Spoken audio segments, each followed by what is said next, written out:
Hello everyone. I'm Andy from ThinkMo.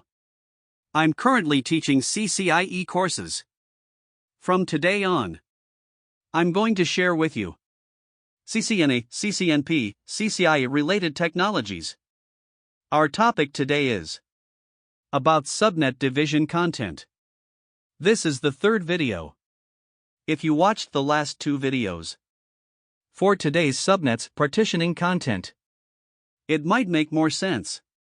So we're going to start with a brief description. So what is subnets? Subnets are called VLSM, variable length subnet mask. So what's going on? There is an ABC address involved, where class A addresses. Its mask range is 255.0.0.0.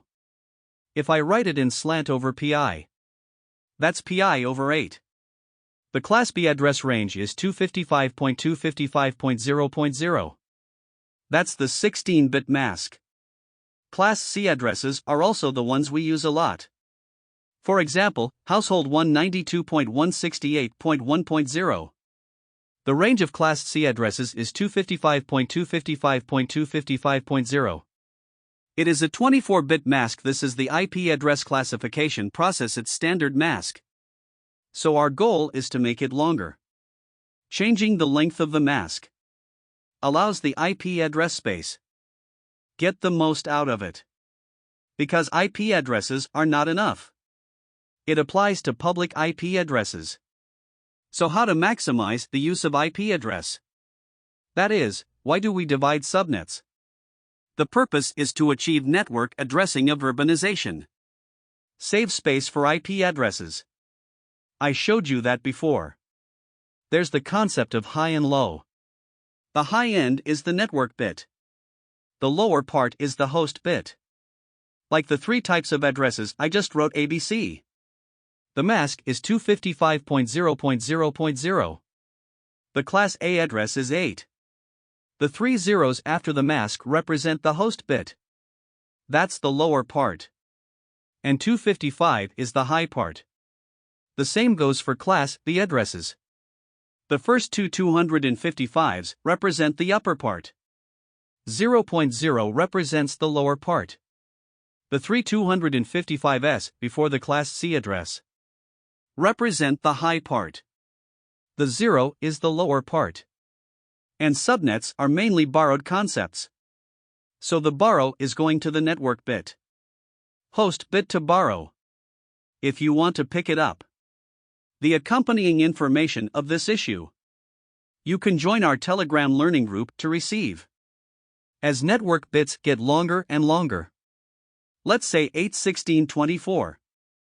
It is the number of IP addresses available to the host. Less and less. In some real network environment, we don't need many addresses. The network segment A has only 8 network bits. The remaining 0.0.0 is the host bit.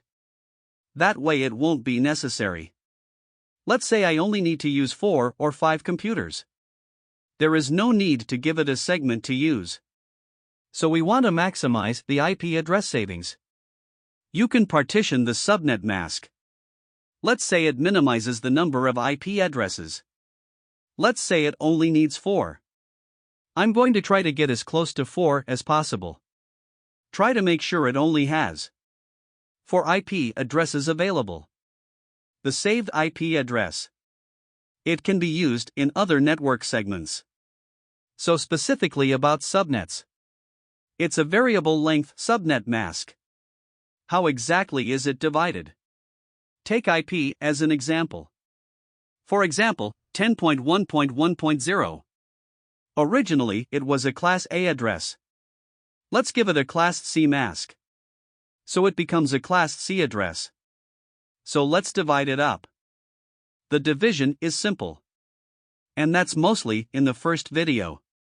We talk about decimal and binary conversion. This 10.1.1.0. It is a 24-bit mask. So let's write it in binary form. The first 3 paragraphs. Because it's covered by 3 255s. It's called the upper part. You can't change the upper part. Be fixed. So the rest of the 0 is the host bit. Just so you can see it clearly. The first one is immutable. Only the latter can be changed. So let's write the variable in binary. There are 8 bits in total. All of these are 8 zeros. And the one closest to the network bit 1 is 00000001. We talked about that in the first video. From high to low. The correspondence between binary and decimal numbers. There are 8 bits in total. If each bit is equal to 1, let's divide it up. And then the first term is 128. The second one is 64. The corresponding decimal number is 64. The third one is 32. The fourth one is 16. And then we have 8, 4, 2, 1. This area in front. You can't change it. I'm not going to write the 10 in front of it. I'm not going to write the 1. And then the network bit next to the host bit. Then we can borrow from the host bit. For example, change the host bit to 1. Turn it into a network bit. Originally a 24-bit mask. So this becomes a 25-bit mask. So 10.1.1.128. Its mask is 255.255.255.128. Because the first one corresponds to 128. We could also write it as the slant over pi. It's pi over 25. This completes the subnets. So we can take 10.1.1.0. The pi over 24 segment divides it into 2 segments. The first 25 bits are fixed network bits. The next 7 bits are the host bits. Is the range of available IP addresses? So what's the range of IP addresses that are available? That adds up to 127. So we started from scratch. The first segment is 10.1.1.0-10.1.1.127. The mask is 128.25 bits. The second segment is 110.1.1.128-110.1.1.255. And then it's 128 again. It is a 25-bit mask. So that's 2 segments. I split pi over 24 into 2 pieces, pi over 25. Notice that they're on different network segments. The value range of the IP address is different. At the same time, let's talk about how pinching doesn't work. Where 10.1.1.0. It's the network address of this segment. And 10.1.1.127 is the directed broadcast address of the first segment. It can actually be configured on the device. The available IP address is 10.1.1.1-10.1.1.126. The second paragraph is 10.1.1.128. It's a network address. That's the network number.